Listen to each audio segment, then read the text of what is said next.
السلام عليكم. في هذه الحلقه غادي نشوفوا الخطوبه ديال اولا الحنه ديال ميسون، وغادي نشوفوا بلي الكار او الحاره ديالهم كلها غتجي عندها القصر. غتكون واحد اللحظات حزينه ومتيقه راسها بانها عروسه عن جد. وغادي نشوفوا انيس اللي غادي ياخذ بهر من يديها وغايقول لها دابا غتعرفي الحقيقه ديال الاخت ديالك وعلى الحقيقه اللي ما قدرتيش تيقيني. وغادي يمشيو غيفركت هذيك الحفله. ما نطولش عليكم، في البدايه غادي نشوفوا انيس جا عند بهار، الخدمه ديالها جديده. قالت لي انت شنو كدير هنا؟ قال لها هاد البلاصه شراها السي محمود وانا اللي كنعينها. قال لها بغيت نقول لك كون عتيقتيني من الاول. وغادي نشوفوا ميسون اللي جات عند الام ديالها وكتقول لها ماما عافاك لما سمحي لي انا راه عندي رونجيا بالضغط ديال العرس، عافاك الا ما بغيتك انت تخيطي ليا الكسوه ديال العرس ديالي. وقالت لها بهر شك هز البرا، قالت لها ماما راه ولات خدامه معانا هنايا. صافي فرحات بزاف، قالت لها ما كرهتكش تصايب لي سير الكوستيم ديال راجلي. غنشوفوا انيس اللي مشى عند الطبيب باش ياخذ الحقيقه ديال ميسون، اللي غادي يكتشف انها ما حاملاش وغيكتشف انها ما قاسها ما حتى شي حاجه، غير كتبت عليه وحط له الباطل. صافي قالت لها لا بنتي خلينا نخيط لك غير الفستان ديال العرس ديالك، انت بعدا كاينه هي الاولى. صافي غادي نشوفوا بلي الدكتور قرا النتائج وقال ليه بغيت نقول لك بلي ممكن دير العرس، هاد النتائج راهم خرجوا مزيانين ما فيهم حتى شي حاجه، العروسه بخير وعلى خير. صافي غادي يوصل الليل وغادي نشوفوا التجهيزات ديال العرس او الحنه ديال ميسون.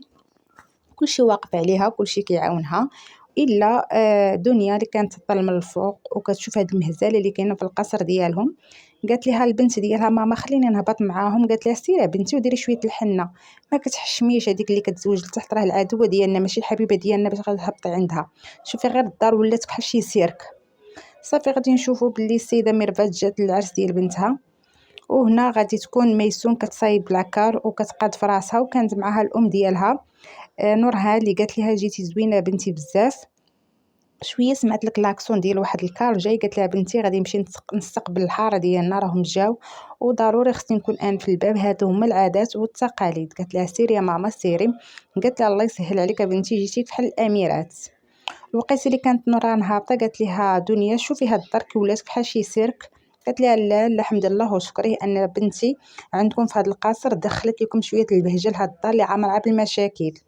صافي غادي نشوفوا باللي كار على قدو جاي، يعني وقيلا جمعت ليها الحاره كامله الصديقه ديالها سكينه. قالت لها مرحبا بكم، قالت لها دخلي. قالت لها لا انا ما ندخلش لهذا القصر. قالت لها شوفي الحنه اليوم ديال بنتي، انت خصك ضروري تدخلي.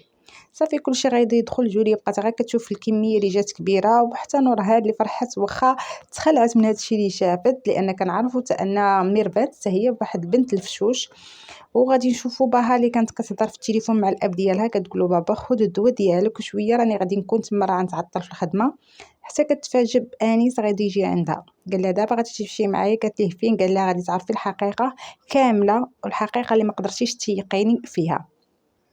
صافي هنايا بدات المراسم ديال الحنه ديال ميسون، وغادي نشوفوا الضيوف كلشي كاين وبقاو الناس كيعزفوا.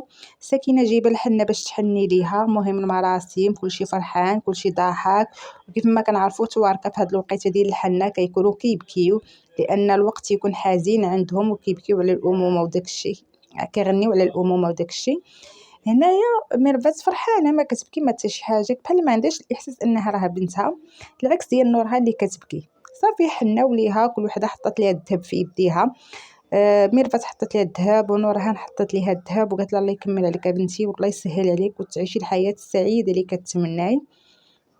صافي بقاو كيرقصوا. ناضت ميسون قالت لهم يلا كلشي يشطح كلشي يفرح. كلشي بغاو يشطح حتى حد ما يجلس، وهي جالسه كتشطح كتفقس في دنيا اللي كانت تطل غير من الفوق. صافي دنيا شافت بنتها حتى هي كتشطح قالت لها كوني تحشمي. صافي هي تحبس. والمفاجاه غيجي ميسون القصر انيس للقصر وغادي يدي بهار. قالت له فين غادي بيا؟ قال لها غادي نديك الحقيقه اللي ما قدرتيش تيقيني فيها، غتشوفيها بعينيك. صافي في الوقيته اللي كان داخل القصر عيط لمحمود قال له دابا تجي للقصر عندي شي كلام ضروري على بنتك. صافي غادي يشوف كلشي العريس جا، ولكن غيتفاجئوا باللي جار معاه بهار في يديها. ما فهموا حتى شي حاجه لان نورمالمون خصو يجي بوحدو لابس الكوستيم وداك الشيء. هنا كيشوفوا العكس. صافي قال لهم حبسوا عليا هاد الموسيقى. كلشي يحبس، حقا كلشي غيحبس. قالت لهم انا غادي نكتشف الحقيقه ديال هاد الشريره اللي كتضحك وكتشطح ودايره راسها بريئه. انت يا ميسوره كيما حاملاش والنتائج ها هما خرجوا. قال ليه محمود علاش تقول؟ قال له بنتك ما حاملاش وكانت غير كتكذب عليكم، انا حقاش كنحترمك هذاك الشيء علاش كنت بغيت ناخذها. هنا قال لها واش هادشي بصح؟ بقات غير ساكته، كلشي تصدم. قال ليه مادام هادشي كاين هكايا يعني بنتك اصلا ما عمري قصتها وحتى الشرف ديالها ما خديتوش، هادشي كان غير تمثيل. بما ان النتائج يقولوا هادشي، يلا بغيتك انت تقري بلي انا ما قربتش ليك. وحقا قررت بلي فاش كانوا سكرانين هي اللي تقربت منه، ولكن هو ما قاسهاش. كلشي تصدم وحتى بهار وبقات غير كتبكي. وهنا كيسالي هذا الملخص.